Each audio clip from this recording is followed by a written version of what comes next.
I've seen cancel culture play out enough times to know that it's not an effective tool for accountability, nor does it facilitate positive changes to society.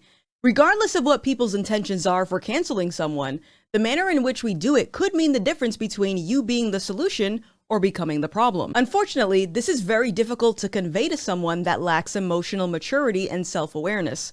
Even if someone's intentionally committing an egregious act, the manner in which we hold them accountable has to actually make sense. Are you trying to fix the problem, or do you want revenge?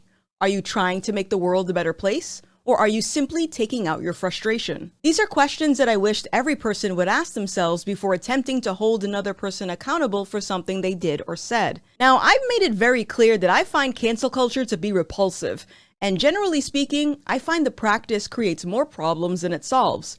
But even with the consequences of cancel culture on full display, many choose to ignore these risks for whatever reason.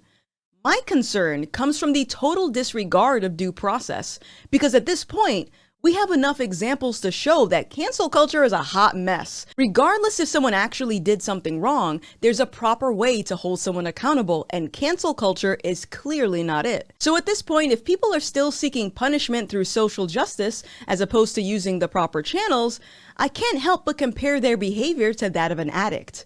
Sure, cancel culture isn't as obviously harmful as drug addictions are, but that dopamine hit you get after dragging someone online could be equally as harmful to your mental well-being. And this isn't to be confused with boycotting, by the way.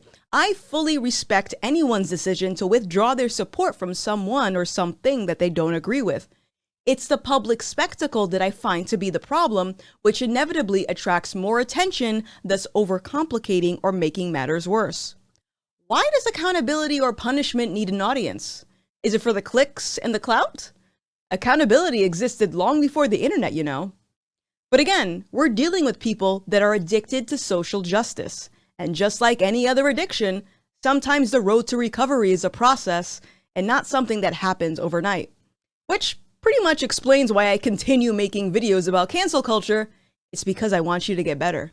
So for today's video, we're going to identify when and how to properly cancel someone. Yeah, I know this sounds a bit contradictory to what I've been preaching on this series, but maybe there's a middle ground we can meet at to ensure those who are canceled receive the appropriate punishment, while the cancelers, on the other hand, can still feel like they're helping. So, the first thing people need to learn is how to recognize when it's appropriate to actually cancel someone. This can easily be determined by answering the following 3 questions. Number 1. Is this person a threat to the safety and well-being of you or those you're responsible for? Listen, I applaud the willingness to help other people, but I encourage everyone to stop reacting on behalf of others because it always exacerbates the situation. If you're not involved, I wouldn't involve yourself because you run the risk of making matters worse by not understanding the full context. If everyone worried about improving their own lives, I suspect the world would be a lot less chaotic than it is right now. Number 2, is the manner in which you're addressing the threat helping resolve the issue? I've seen people go as far as calling up someone's job to get them fired over something they posted online, and no, I'm not talking about threats of violence. At that point, you're faced with the reality that you just took someone's livelihood away for something that could have easily been resolved by simply hitting the block button.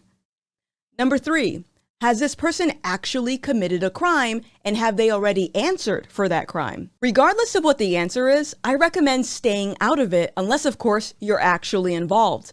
Assuming you are, there's an appropriate way to handle it, and that's through the justice system.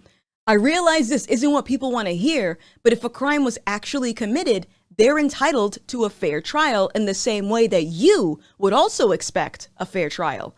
So for example, whenever I see someone online accusing another person of sexual harassment, I stay out of it. I don't know the full details, nor do I know if either parties are lying, and I don't think it's healthy for the public to blindly vilify someone that could possibly be innocent. So now that we've determined when it's a good idea to cancel someone, we need to figure out how to appropriately do it. Oftentimes, whenever I see a new case of cancel culture, it's usually accompanied with mass amounts of public shaming, hate mail, and harassment. Surprisingly, none of these things are positive and don't actually solve the problem. Like this recent incident involving John Gibson, the president of TripWire Games, who was slammed for being pro-life. If we scroll through Twitter, we can find a lot of hate and calls asking for live streamers to stop creating content for his game. In other words, because of his opinion, anyone who promotes or plays this man's video game is the enemy. And this is where we see the problem. As I began editing this video, I was informed that John Gibson has stepped down as company CEO for his comments and will be replaced by TripWire's current vice president, Alan Wilson. But you know what? Let's consider what our options are when dealing with something more serious like child endangerment.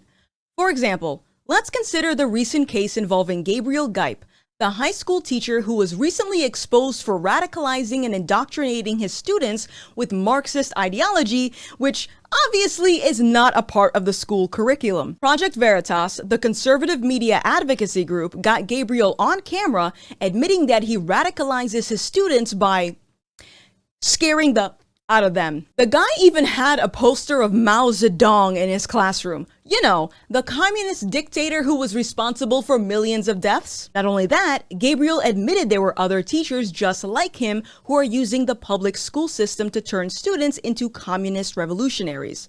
Now, I don't have a child myself, but I can understand how this would upset a lot of parents. So what happened? Well, since we're talking about cancel culture, the usual death threats have already begun circulating the internet, which doesn't quite address the problem.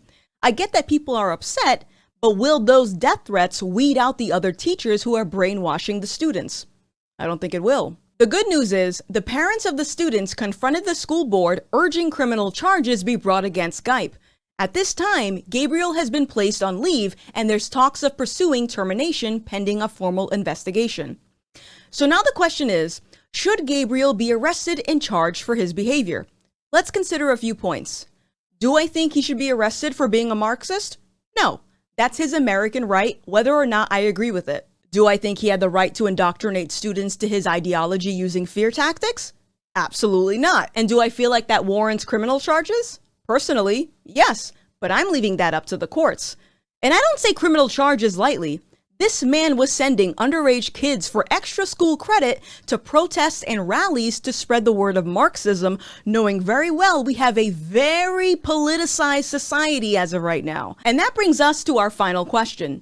Do I believe that teachers deserve to be canceled for their left-wing politics?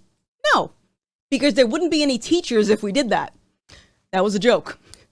Jokes aside, again, that's their American right to believe whatever they want. The problem comes when you attempt to indoctrinate others against their will. So, when do we cancel? Assuming we're dealing with other serious cases like fraud or sexual assault, again, I would ask yourself if you're involved.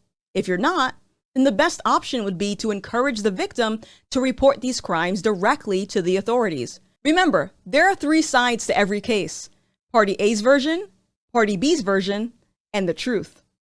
If you don't have all the details, you could ruin the chances for justice to be served. If someone accused you of a crime, wouldn't you want the opportunity to prove your innocence? I certainly would. Yeah, a reactionary response might get your brain addicted to social justice, but will it actually solve the problem? Let me know in the comments below. What do you think? When should we cancel and how do we do it? And of course, if you have a suggestion for a future topic, let me know as well. My name is Gothix, this is Right Now, and I'll see you in the next one. Bye!